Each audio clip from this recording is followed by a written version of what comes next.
তুই আমাকে বিয়ে করছিস কেন? আজ বাসর রাত, তবু একটা পাপ্পিও দিস না। বাসরাতে নতুন বউয়ের মুখে তুই নামক ডাকটা শুনে খানিকটা অবাক হলাম। কোথায় ভেবেছিলাম বর এই করবে সেই করবে। প্রতিদিন ভালোবাসার নতুন নতুন গল্প পেতে চ্যানেলটি সাবস্ক্রাইব করে পাশে থাকা বেল বাটনে ক্লিক করুন। এই, তুই আমাকে বিয়ে করছিস কেন? আজ বাসর রাত, তবু একটা পাপ্পিও দিস না। মুখ অন্যদিকে ঘুরিয়ে রেখেছিস।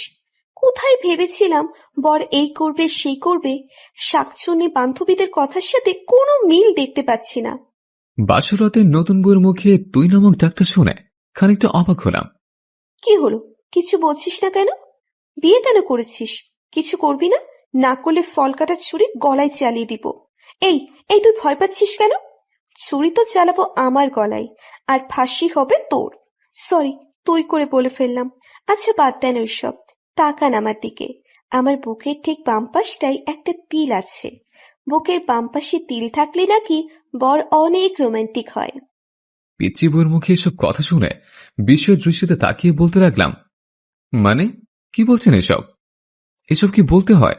চুপচাপ ঘুমান, নইলে নিচে শুতে হবে। বয়স 15 হবে কিনা সন্দেহ, কথা বলে কি এক একটা। হাই আল্লাহ, কি বলেন আপনি? না আমার স্বামী? ভাবি বলেছে স্বামীর কাছে সব বলতে হয়। আচ্ছা, আরো কোথায় কি আছে বলবো কি? জানেন আমার না নাফির কাছে।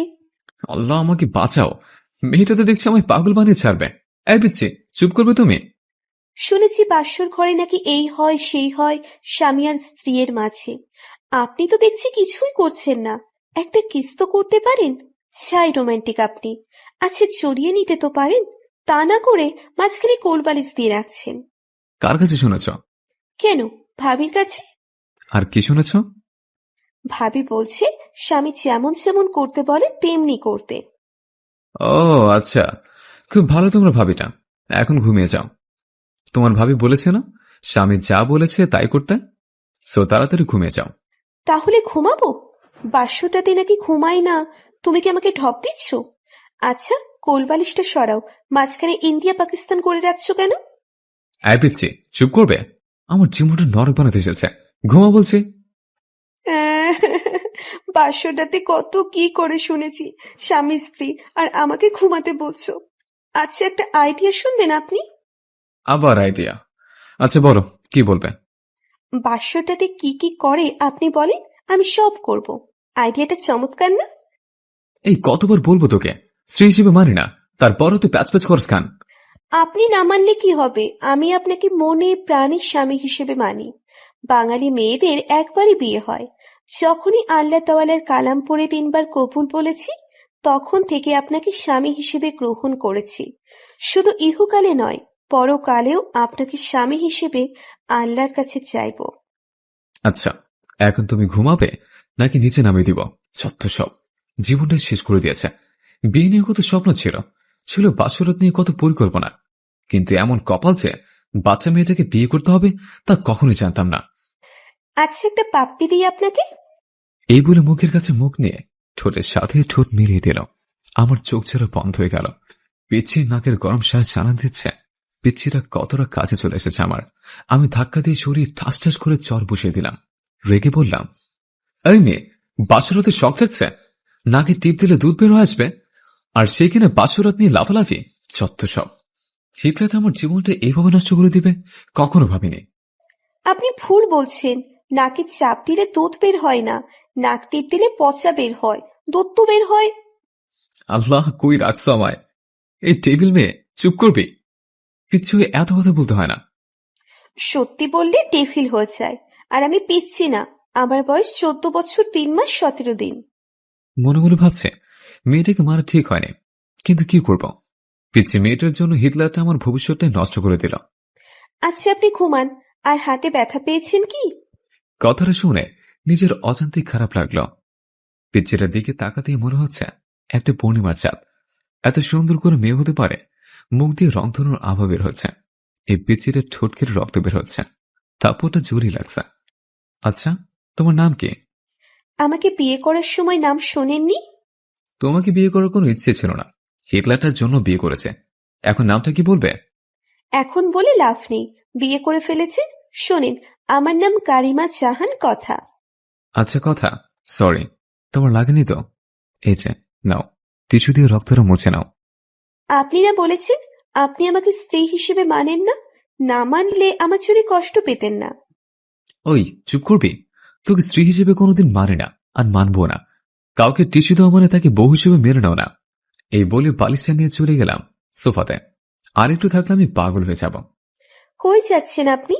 জান নামে যাচ্ছে। চুপচাপ এখানে শুয়ে থাকবে, নইলে তোকে ফ্লোরে শুয়ে থাকতে দিব। আচ্ছা ঠিক আছে। বাতিটা অফ করে শুরু শুরু ভাবছে হিটলার আমার জীবনটাকে এভাবে নষ্ট করে দিবে।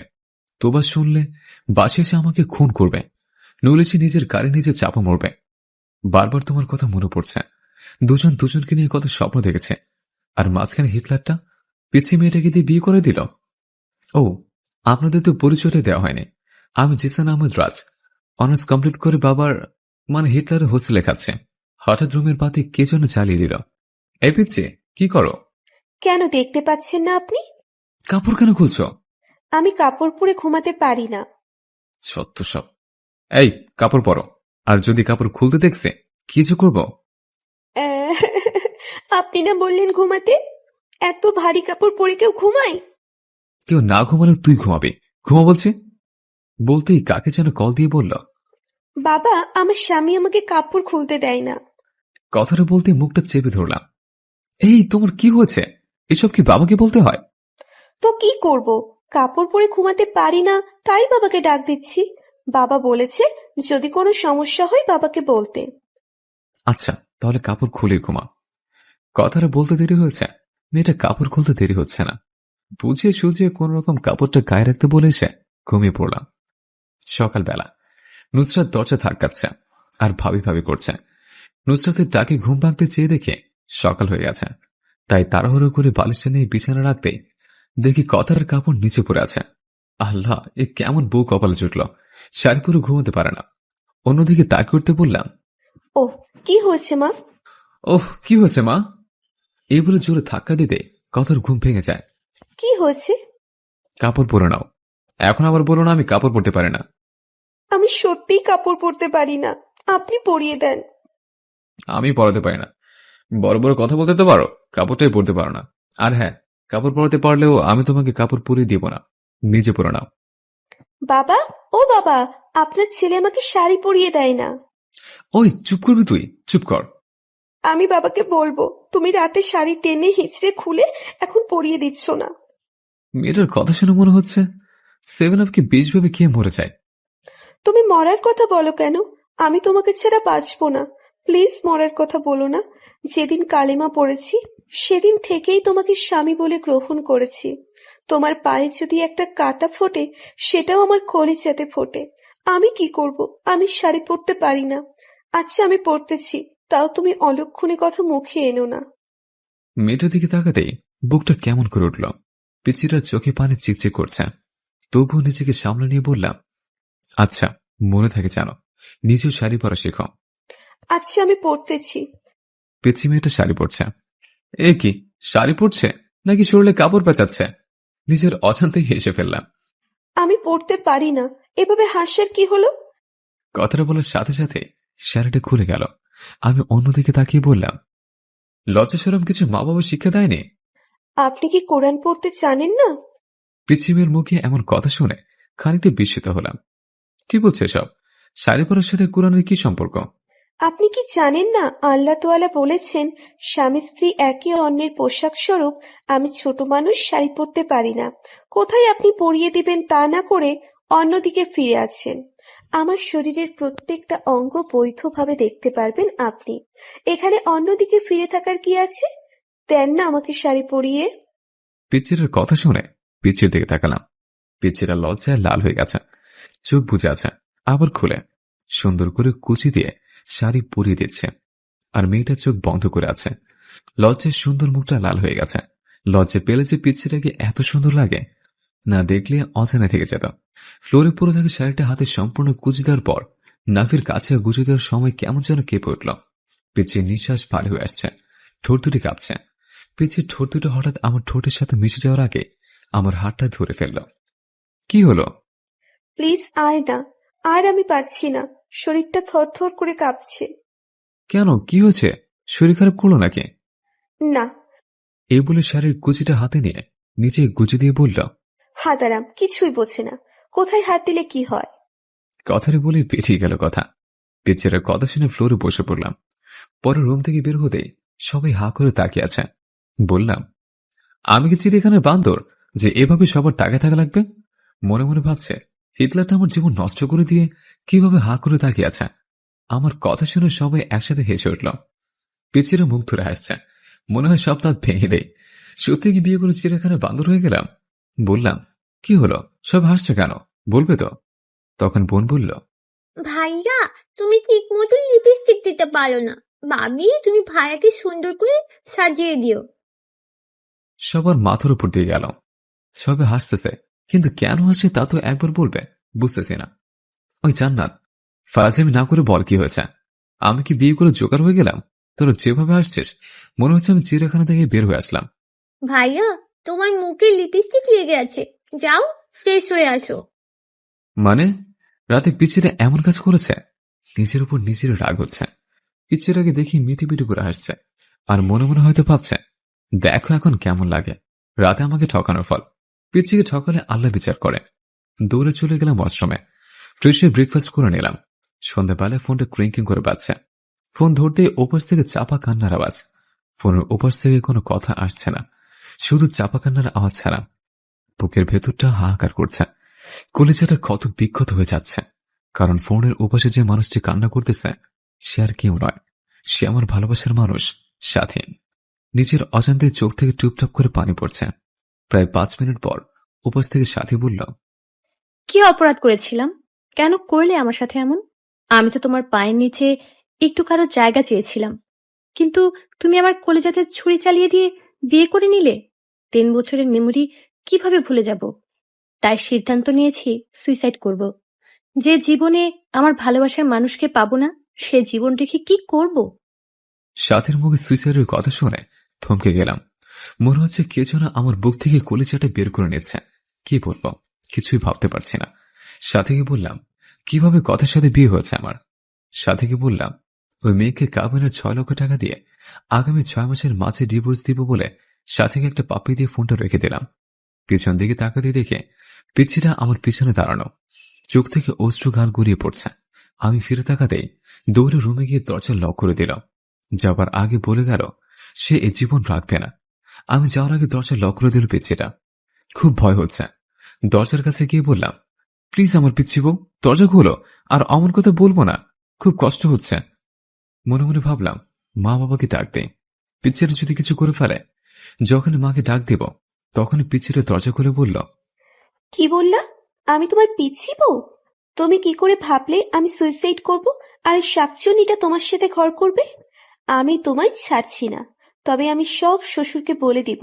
বলবো তুমি এক শাকচুন্নিকে বলছো যে তুমি তাকে বিয়ে করবে, আমাকে ডিভোর্স দিবে। আরে না, মজা করছে, আমার বউটা কত কিউট। মিথ্যে গুছিয়ে বলতে হয়, আমাকে ঢপ দিচ্ছ। আমি বাবাকে ঠিকই বলে দিব। প্লিজ কথা বলো না। হুম, বলবো না, তবে একটা শর্ত আছে। কিসের শর্ত? আমাকে 5 মিনিট এক টানা কিস করতে হবে। হোয়াট? কিস? Lip kiss. সম্ভব না, প্লিজ পাগলামি করো না। করব। আমি না তোমার বউ? বাস্যটাতে কিছু করছো? না বিড়াল মারছো? নাকি অন্য কিছু? একটা বিড়াল ধরে মারলে কি এমন ক্ষতি হতো? ভাবি তো বলে দিল ঠিক মতো বিড়াল মারতে। এখন আবার লিপ কিসও করতে চাচ্ছ না। আমি ছোট বলে ঠকাচ্ছ? আমি বাবাকে সব বলে দিব। বলবো যে তুমি, দাঁড়াও বলছি, বাবা, ও বাবা। কথাটা বলার আগে অনিচ্ছা সত্যি নিজেকে বাঁচাতে পিচ্ছিরা ঠোঁটের সাথে ঠোঁট মিলিয়ে দিলাম। চোখ জোরে বন্ধ হয়ে আছে। পিচ্ছিরা শক্ত করে জোরে ধরে আছে আমায়। আমি ছাড়াতে চেয়েও ছাড়াতে পারছি না। হঠাৎ দরজার বাইরে থেকে ছোট বোন জান্নাত ডাকছে। জান্নাত দরজা ধাক্কা মেরে খোলার সাথে সাথে কথাকে নিজের কাছ থেকে ছাড়িয়ে নিলাম। জান্নাত বলল, বাবা তোকে আজ অফিসে যেতে বলেছে। আচ্ছা, বাবাকে বল আমি অফিস যাচ্ছি। বাসা থেকে বের হয়ে স্বস্তির নিঃশ্বাস নিলাম। পেচিটার হাত থেকে বাঁচলাম। গাড়িতে থাকা অবস্থায় একটা মেসেজ আসলো। মেসেজ লেখা, ইমোতে আসো। ইমোতে গিয়ে দেখি সাথী হাত কেটে পিক দিয়েছে। সাথে সাথেই ফোন দিলাম। কতক্ষণ রিং হওয়ার পর ফোন ধরল সাথে। এই পাগলে কি এমনটা করে? আমি কাকে নিয়ে বাঁচবো? আমি যে তোমাকে ছাড়া বাঁচবো না। কি করব? তোমার বউ হয়ে তোমার বাড়িতে আমার যাওয়ার কথা ছিল। নিজের ভালোবাসার মানুষ অন্যের বুকে, যাকে নিজের থেকে বেশি ভালোবাসলাম, আজ সে আমার না। কেন যে আল্লাহর আমাকে এসব দেখার জন্য বাঁচিয়ে রেখেছে, আমি সত্যি বাঁচতে চাই না। যে জীবনে তোমাকে পাবো না, সে জীবন রেখে লাভ কি বলো? প্লিজ থামবে তুমি? আমার যে আর সহ্য হচ্ছে না। তুমি আজ বিকেলে প্লিজ আমার সাথে পার্কে দেখা করো। আচ্ছা, 4টায় দেখা করব। এদিকে অফিস শেষ করে 4টায় পার্কের দিকে রওনা দিলাম। পার্কে গিয়ে দেখে সাথী নীল শাড়ি পরে বসে আছে। সাথীর পাশে গিয়ে বসলাম। বাতাসে সাথীর চুল থেকে মাতাল হাওয়া আসছে। আমার বসা দেখে সাথী আমার দিকে চেয়ে কেঁদে দিল। সাথীর চোখ থেকে টুপটুপ করে পানি পড়ছে। মনে হচ্ছে আমার হৃৎপিণ্ডে রক্তক্ষরণ হচ্ছে। সাথীর কালো কালো চোখ জোড়া চোখের পানিতে লিপটে আছে। চোখগুলি ফুলে গিয়েছে। হাতের দিকে তাকাতেই কলিজাটা কেঁপে উঠল। সাথীর হাতে ব্যান্ডেজ। বুঝতে বাকি রইল না যে এটা সাথীর পাগলামি। চোখ দিয়ে অনবরত পানি ঝরছে। কিভাবে ভুলবো 3 বছরের ভালোবাসা? এই, তুমি কাঁদছো কেন? তুমি না আমার প্রাণ। আর কত কষ্ট দিবে জানো? যখন শুনেছি তোমার বিয়ে হয়ে গেছে, মনে হয়েছে প্রাণটা কেউ বের করে নিয়েছে। কত স্বপ্ন দেখেছিলাম তোমাকে নিয়ে, সব আজ শেষ। আমায় একটু বুকে জড়িয়ে নেবে? সাথীর বলতে দেরি হয়েছে, কিন্তু পাগলিটাকে শক্ত করে জড়িয়ে নিতে দেরি হয়নি। বুকটা কেমন যেন ভিজে ভিজে লাগছে। পাগলিটার চোখের পানিতে গার শার্টে ভিজে যাচ্ছে। পাগলিটা এমনভাবে জড়িয়ে ধরে আছে, মনে হচ্ছে ছোট্ট বাচ্চা ভয় পেলে যেভাবে আঁকড়ে ধরে থাকে, ঠিক সেভাবে জড়িয়ে আছে আমায়। এভাবে কিছুক্ষণ জড়িয়ে থাকার পর বললাম, কি হলো? আর কতক্ষণ জড়িয়ে ধরে থাকবে আমায়? সবাই ফ্যালফ্যাল করে তাকিয়ে আছে আমার দিকে। কি করব? তোমার বুকটাতেই যে আমার ঠাঁই। জানো রাজ, প্রতি রাতে স্বপ্ন দেখতাম তোমায় নিয়ে, কিন্তু আজ তুমি অনেক কাছে থেকেও অনেক দূরে। রাজ, আমার কপালে একটা চুমু দিবে? খুব কাছে পেতে ইচ্ছে করছে তোমায়। নাও না চুমু। আবার বুকে টেনে নিয়ে কপালে আলতো করে ভালোবাসার স্পর্শ এঁকে দিলাম। আচ্ছা রাজ, তুমি না বলেছো যে তুমি ওই মেয়েকে ডিভোর্স দিবে? হ্যাঁ। তাহলে আমার মাথা ছুঁয়ে কসম করো যে ওকে তুমি ডিভোর্স দিবে। আর যদি ডিভোর্স না দাও, তাহলে আমার মরা মুখ দেখবে। সাথীর কথাটা যেন কলিজাতে গিয়ে বিঁধল। নিজের অজান্তে সাথীর মাথায় হাত রেখে ওয়াদা করলাম কথাকে ডিভোর্স দেব। কথা বলার সময় পিচ্চির মুখটা বারবার চোখের সামনে ভেসে উঠছিল। এরপর সাথীকে ওর বাসায় পৌঁছে দিয়ে ফোনটা বের করে দেখে 73টা মিস কল। ফোন সাইলেন্ট ছিল, তাই বুঝতে পারেনি। কথা কোথাও নেই। মা বলল ফ্রেশ হয়ে আসতে। ফ্রেশ হওয়ার জন্য যখনই বাথরুমের দরজা ধাক্কা দিয়েছে, তখনই এক চিৎকার। ও মা গো, ভূত! কথার চিৎকারে কথার দিকে তাকাতে দেখে পিচ্চিটা শাওয়ার নিচ্ছে, আর তার শরীরে কোনো কাপড় নেই। এক দৌড়ে বাথরুম থেকে বের হয়ে সোজা রুমে গিয়ে বসে আছে। কিছুক্ষণ পর দেখে পিচ্চিরা ভেজে চুলে আয়নার সামনে গিয়ে বসলাম। শাড়িটা কোন রকম শরীরে পেঁচে আছে। আমার শরীরটা রাগে ফাটতেছে বাথরুমের ঘটনার কথা মনে করে। তাই জিজ্ঞেস করলাম, এই পিচ্ছি মেয়ে, বাথরুমে শাওয়ার নিলে দরজা লক করে নিতে হয় না? নিতে হয় তো। আমি তো জান্নাতকে বলেই দিয়েছি যে আমি দরজা বন্ধ করে শাওয়ার নিতে পারি না, আমার ভয় লাগে। আর ওকে পাহারা দিতে বলেছি যেন কেউ না আসে। মনে মনে বলছে, এই জন্য তো ডেভিল বোনটা ওয়াশরুমে যেতে দেখে মুচকে মুচকে হাসলাম। এদিকে পিচ্চিটার দিকে চেয়ে দেখে পিচ্চিরা চোখে কাজল দিতে গিয়ে চোখের নিচে লেপটে ফেলেছে। যতটা না রাগ হচ্ছে, তার চেয়ে বেশি হাসি পাচ্ছে। এই গোমরা মুখো, হাসো কেন?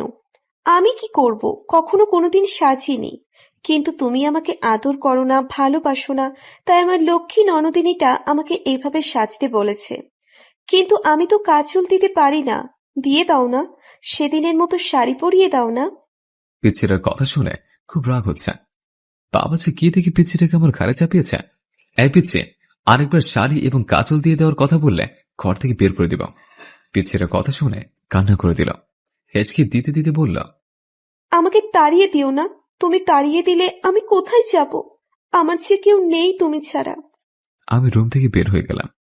মা খাবার বেড়ে দিলে যখনই খাবার মুখে দিতে যাব, তখনই মা বলল, রাজ বাবা কথা মাতা খায়নি, কথা বলেছিল তুই আসলে খাবে। জানিস বাবা, ছোট মেয়ে তো, সারাদিন এত বলার পরও কিছু খায়নি। অজান্তে মনটা খারাপ হয়ে গেল পিচ্ছিমের পাগলামি দেখে। মাকে বললাম, আচ্ছা মা, তুমি বসো, আমি কথাকে নিয়ে আসছে। এই বলে রুমে গিয়ে দেখে পিচিরা ড্রেসিং টেবিলের সামনে বসে এখনো কাঁদছে। এই কথা তুমি খাওনি কেন? স্বামীকে ছাড়া স্ত্রী খায়? আচ্ছা চলো একসাথে খাবো। আর হ্যাঁ, আজকের পর খাওয়ার সময় হলে খেয়ে নেবে, আমার জন্য অপেক্ষা করবে না। না, আমি খাবো না। তুমি একটা পচা, আমাকে আদর করো না। খেতে পারি, তার আগে আমার চোখে কাজল দিয়ে দিবে, কালকের মতো শাড়ি পরিয়ে দিবে। জানো, তোমার স্পর্শ আমার অঙ্গ জুড়ে থাকে। তুমি বোঝো না তোমার স্পর্শে আমি কতটা শিহরিত। নিজের অনিচ্ছা সত্ত্বেও পিচিরা চোখে কাজল এবং শাড়ি পরিয়ে দিলাম। রাতে একসাথে খেয়ে একটা বালিশ আর চাদর নিয়ে ফ্লোরে শুয়ে পড়লাম, পিচিরাকে খাটে শুতে দিয়ে।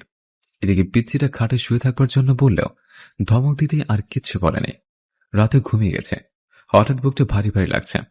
চোখ খুলতে ভূত দেখার মতো ভয় পেলাম, কারণ কথা আমার বুকে শুয়ে আছে। চাঁদের আলো জানলার কাজ ভেদ করে পিচিরার মুখে পড়ছে। এত মায়াবতী লাগে কোনো মেয়েকে, না দেখলে অচেনা থেকে যেত। হঠাৎ সাথের কথা মনে হতে পিচিটাকে বুক থেকে সরিয়ে দেওয়ার জন্য ধাক্কা দিতে আরো শক্ত করে জড়িয়ে ধরল। এ কি করছো? ওটা বলছি। আমার স্বামীকে আমি জড়িয়ে ধরে আছি, এতে খারাপের কি? আমার অধিকার আমি আদায় করে নিব। বুক থেকে ছাড়িয়ে কষে একটা থাপ্পড় দিয়ে বললাম, তোকে বলছি না আমাকে স্বামী না ভাবতে? কেন জড়িয়ে ধরে থাকিস? আমি বলছি না তোকে ডিভোর্স দিব? কথাটা বলতেই খাট থেকে চলে গেল কথা। আমি আবার গভীর ঘুমে হারিয়ে গেলাম। এদিকে ঘড়ির একটা বাজতে কথা ঘুম থেকে ওঠে। সুন্দরভাবে অজু করে 2 রাকাত নামাজ শেষ করে মোনাজাত ধরে বলতে লাগলো, হে পরওয়ারদিগার, আমার আল্লাহ, তুমি তো সর্বশক্তিমান। তোমার হুকুম ছাড়া গাছের একটা পাতাও নড়ে না। তুমি ছাড়া তো আমার কষ্ট বোঝার মতো কেউ নেই।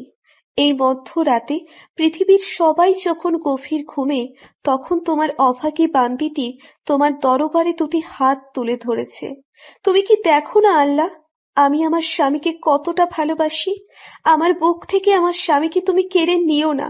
তোমার পবিত্র কালাম পড়ে বিবাহ নামক পবিত্র বন্ধনে আবদ্ধ হয়েছি। এই বাঁধন ছিন্ন করো না, বাঁচবো না আল্লাহ। ও আল্লাহ, আমার স্বামীর পায়ের নিচের জায়গাটুকু আমাকে ভিক্ষা দাও। কথাটা বলে ফুপিয়ে ফুপিয়ে কাঁদতে লাগলো। পরের দিন সকালে মায়ের ডাকে ঘুম ভাঙল। বাবা আজকে অফিস যেতে না বলে কথাকে কলেজে ভর্তি করে দিতে বলল। আমি বাবার কথা না করতে পারি না, তাই অনিচ্ছা সত্ত্বেও ডিস্টার্বকে নিয়ে বাইকে করে রওনা দিলাম। কলেজের গেটে বাইক দাঁড় করানোর সাথে সাথে যা দেখলাম তা দেখার একেবারেই প্রস্তুত ছিলাম না। এখন আমি কি করব ভেবে পাচ্ছি না। সাথে কেমন করে যেন তাকিয়ে আছে, মনে হচ্ছে এখনই বৃষ্টি নামবে। কথাকে কলেজে ভর্তি করে দিয়ে যখনই কলেজ গেট থেকে পার হয়েছে, তখনই দেখে কলেজের পাশে রেল লাইনেও একটা মেয়ে দাঁড়িয়ে আছে। মিনিট 10 পর ট্রেন আসবে। বুঝতেছে না কি করব। বাইক নিয়ে একটু কাছে যেতে বুকটা কেঁপে উঠল। সাথে রেল লাইনের মাঝখানে দাঁড়িয়ে আছে। ট্রেন আসার শব্দ হচ্ছে। মিনিট 5 মাঝে ট্রেন আসবে। এদিকে সাথীকে ডাকছে, সাথী চোখ বন্ধ করে আছে। এদিকে বাইক রেল লাইনের সাইডে পাথরের সাথে ধাক্কা লেগে পড়ে যায়। বাইক পড়ে আমার উপর। আমি খুব চেষ্টা করছি আমার উপর থেকে বাইক সরাতে, কিন্তু পারছি না। এদিকে দেখা যাচ্ছে ট্রেন প্রায় কাছে এসে পড়েছে। বুকের হার্টবিট বেড়ে যাচ্ছে। সাথীকে গলা চেঁচিয়ে ডাকছে, তারপরে সাথী শুনছে না। না, এই দৃশ্য আমি সহ্য করতে পারবো না। মনে মনে আল্লাহ তাআলার কাছে সাহায্য চাচ্ছে। চোখ দিয়ে নীরবে অশ্রু ঝরছে। হাঁটু কেটে রক্ত বের হচ্ছে। বুকটা ফেরে যাচ্ছে। পাগলের মতো আল্লাহকে ডাকছে আর বাইক সরাতে চেষ্টা করছে। মনে মনে বলছে, হে আল্লাহ, আমাকে শক্তি দাও। আমার হৃদয়টা রেললাইনের মাঝে। হে পরম করুণাময়, রহম করো। আর বাইক সরানোর জন্য চেষ্টা করছে। এদিকে আল্লাহর নাম নিয়ে বাইক ধাক্কা দিতে বাইক সরে যায়। ট্রেন প্রায় কাছে এসে পড়েছে। দৌড়ে গিয়ে সাথীকে রাস্তা থেকে সরিয়ে বুকে ছড়িয়ে নিলাম। সাথী কাঁদছে। এখনো হাঁটু থেকে রক্ত বের হচ্ছে। সাথী কান্না করে আমার শার্ট ভিজিয়ে দিচ্ছে। এদিকে সাথীকে বুক থেকে ছাড়িয়ে কষে একটা থাপ্পড় দিয়ে বললাম, এই পাগলি, কেন এমন পাগলামি করছো? জানো না তোমাকে ছাড়া আমি নিজেকে ভাবতে পারি না? কেন মরতে যাচ্ছিলে? আমি তো সেই কবেই মরে গিয়েছি। মারা গিয়েছি তখনই যখন শুনেছি আমার ভালোবাসার মানুষ অন্য মেয়েকে বিয়ে করেছে। চোখ দিয়ে আশার শ্রাবণ ঝর্ণাধারা নেমেছিল। বিয়ে হয়ে রণলে প্রতিনিয়ত পড়েছি আমি। আমার দেহটা ছাড়া আত্মাটা সে কবে মরে গেছে। জানো, আজ যখন তোমার বাইকের পিছনে ওই মেয়েটাকে দেখলাম, কলিজাটা ফেটে যাচ্ছিল আমার। মনে হচ্ছে দম বন্ধ হয়ে মারা যাব। আমি তোমার পাশে অন্য কাউকে সহ্য করতে পারি না। কি করব? তোমাকে একজন জড়িয়ে ধরে থাকবে আর আমি কিভাবে দেখব? তাই ট্রেনে নিচে পড়ে তুমি হিনা এই জীবন নিঃশেষ করতে চেয়েছিলাম। কেন বাঁচালে আমাকে? আমি যে তিলে তিলে শেষ হয়ে যাচ্ছি। বলতে পারো কেন এতটা ভালোবাসার পরও তুমি আমার নও? কেন আজ তোমার বুকে অন্যজনের ঠাঁই? যে স্বপ্নগুলো তোমায় নিয়ে দেখতাম, সেই স্বপ্নগুলো অন্য কেউ দেখে।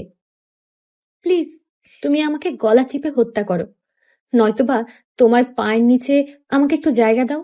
জানো রাজ, তুমি বিয়ে করার পর একটা রাতও আমি ঘুমাতে পারি না। প্রতি রাতে কেঁদে কেঁদে বালিশ ভিজিয়েছি। তোমার বুকে একটু জায়গা দিবে? একটু জড়িয়ে নাও না প্লিজ। নাও না, নাও না প্লিজ।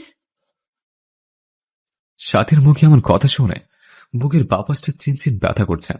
চোখ দিয়ে টুপটাপ করে পানি গাল বেয়ে গড়িয়ে পড়ছে। কিছু ভাবতে পারছি না। খুব ইচ্ছে করছে সাথীকে জড়িয়ে ধরে বলে, সাথী, খুব ভালোবাসি তোমায়, নিজের থেকেও বেশি।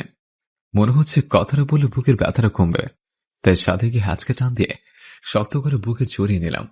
কপালে একটা চুমু দিয়ে বললাম, বড্ড ভালোবাসি, খুব বেশি ভালোবাসি তোমায়, হয়তো নিজের জীবনের চেয়েও বেশি। পাগলিটা কেঁদে কেঁদে শার্ট ভিজিয়ে ফেলছে। পাগলিটা আরো শক্ত করে জড়িয়ে ধরে আছে আমায়। এদিকে সাথীকে বললাম, খুব শীঘ্রই আমরা বিয়ে করছে, কথাকে খুব তাড়াতাড়ি ডিভোর্স দিচ্ছে। সাথী ডিভোর্সের কথা শুনে আবারও জড়িয়ে ধরে কপালে চুমু দিয়ে চলে গেল। এদিকে ফোনের দিকে তাকিয়ে দেখে 2টা বেজে গেছে। তার মানে 30 মিনিট আগে কলেজ ছুটি হয়ে গেছে। তাড়াতাড়ি বাইক স্টার্ট দিয়ে কলেজের সামনে যেতে অবাক হয়ে গেলাম। অনেকগুলো মেয়ে জমা হয়ে আছে। কাছে গিয়ে দেখে কথা ছোট বাচ্চার মতো কাঁদছে। কয়েকটা মেয়ে বোঝাচ্ছে। আমি কাছে যেতে দৌড়ে এসে জড়িয়ে ধরে কাঁদতে লাগলো। আমি আর কলেজে আসবো না, তুমি আমায় ভালোবাসো না। কখন কলেজ ছুটি হয়েছে? ছেলেরা কিরকম ভাবে আমার দিকে তাকায়, আমার ভয় লাগে না? সবাইকে বলে দিচ্ছি, আমার দিকে তাকালে চোখ তুলে ফেলবে আমার বর। ঠিক বলেছি তো? সবাই হাসছে মুখ ধরে। পাশ থেকে একটা মেয়ে বলে ফেলল, ভাইয়া, পৃথিবীতে খুব কম ছেলে আপনার স্ত্রীর মতো বউ পায়। একটা মেয়ে যে স্বামীকে এত ভালোবাসতে পারে, সারাটা দিন ক্লাসের মাঝে আপনার কথাই বলেছে। আপনি নিতে আসতে দেরি করেছেন বলে ছোট ছোট বাচ্চা মেয়ের মতো কাঁদতেছে। হাসিও পাচ্ছে, আবার কান্না আসছে। এখনকার যুগে এমন মেয়ে পাওয়া যায়। পরে কথাকে বাইক ওঠাতেই শক্ত করে জড়িয়ে ধরল। মনে হচ্ছে খুব ভয় পাচ্ছে। কথাকে বাসায় নিয়ে আসার পর মাকে কান্না করে সব বলল। রাগে আমার শরীর খ্যান খ্যান করছে। দুপুরে গিয়ে বন্ধুদের সাথে আড্ডা দিতে চলে গেলাম। রাত 9টার সময় ফোন বের করে দেখে বাবা 5 বার ফোন দিয়েছেন। অন্যদিকে কথার নাম্বার থেকে 100+ ফোন এসেছে। তাড়াহুড়ো করে বাসায় গিয়ে দেখে বাবা দরজায় দাঁড়িয়ে আছে। বাবার সামনে যেতেই বলল, ঘরে নতুন বউ রেখে বাইরে কোনো ছেলে থাকে? আর যদি এমন হয়, আমার বাড়ি থেকে বের হয়ে যাবে। কিছু না বলে রুমে গিয়ে শুয়ে পড়লাম। কিছুক্ষণ পর দেখে কথা আমায় ডাকছে।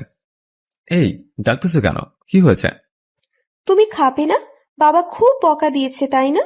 এই নাও, হা করো, আমি খাইয়ে দিই। কথাটা বলে মুখের কাছে খাবার তুলে দিতেই একটা থাপ্পড় বসিয়ে দিলাম। খাবারের প্লেটটা ফ্লোরে ফেলে দিলাম। বললাম, তুই কি চাস?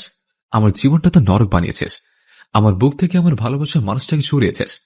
এখন আমার বাবার কাছ থেকে আমাকে দূরে সরিয়ে আমার সমস্ত সম্পদ তোর করার প্ল্যান করছিস? আমি তোকে এই মাসে ডিভোর্স দেব।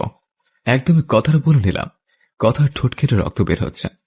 তোমার সাথে খাবো বলে খাইনি, ক্ষমা করে দিও। এতিম তো, এতিমখানায় বড় হয়েছি, তাই মা বাবার আদর পাইনি। তোমার মা বাবাকে নিজের বাবা মা করে নিয়েছিলাম, শুধু ভালোবাসা চেয়েছিলাম। এতিম হয়ে জন্ম নিলেও সম্পদের প্রতি কোনো মোহ নেই। কথার দিকে চেয়ে দেখে ও কাঁদছে। চোখগুলি লাল হয়ে গেছে। নেকা কান্না থেকে শুরুটা রাগে ফিরে যাচ্ছে। দুই নয়নে দেখতে মন চাচ্ছে না কথাকে। এই এতিম মেয়েটার জন্যই আজ সাথে মরতে বসেছিল। রেগে বললাম, এই, তুই এখানে কাঁদবি? প্লিজ, তোর অলক্ষণে চেহারা নিয়ে আমার চোখের সামনে থেকে দূর হয়ে যা। কথাটা বলে শুয়ে পড়লাম। এদিকে কথা সুন্দর করে উজু করে শ্বশুর দেওয়া কুরআনটা পড়ে নামাজে দাঁড়িয়ে গেল। নামাজ শেষ করলো কেঁদে কেঁদে। নামাজ শেষ করে আজকে মোনাজাতে আল্লাহর কাছে অনেকক্ষণ কাঁদল। মোনাজাত শেষ করে রুমে গিয়ে শুয়ে পড়ল। এদিকে ফজরের নামাজের আজান শুনে ঘুম ভাঙতে অবাক হলাম। কথা মেয়েটাকে রাতে এত বকা দেওয়ার পরও জড়িয়ে ধরে শুয়ে আছে। মন চাচ্ছে ধাক্কা দিয়ে ফেলে দেয়। এই, কি হচ্ছে? ওঠো, আরেকটু ঘুমাই। এই বলে আরো শক্ত করে জড়িয়ে ধরল।